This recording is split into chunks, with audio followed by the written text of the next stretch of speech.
Governo e maggioranza sono riusciti ad approvare ieri sera, durante i lavori in aula, il disegno di legge che autorizza l'esercizio provvisorio.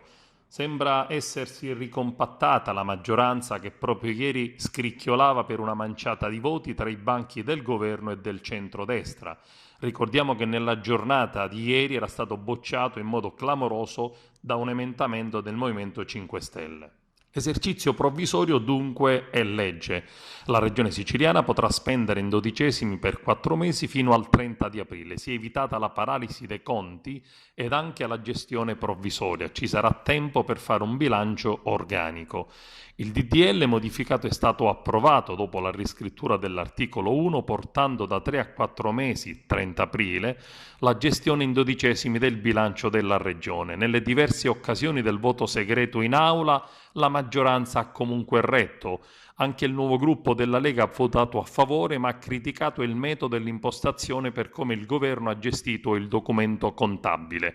Non sono mancate le tensioni. Abbiamo votato contro questo finto esercizio provvisorio che alla Sicilia non serviva. La Regione aveva bisogno di un bilancio vero che potesse riaccendere l'economia e lo sviluppo produttivo dell'isola. Ed invece ci siamo trovati di fronte ad un testo che nascondeva una riedizione peggiorativa della tabella H, ha detto il capogruppo del Partito Democratico Giuseppe Lupo.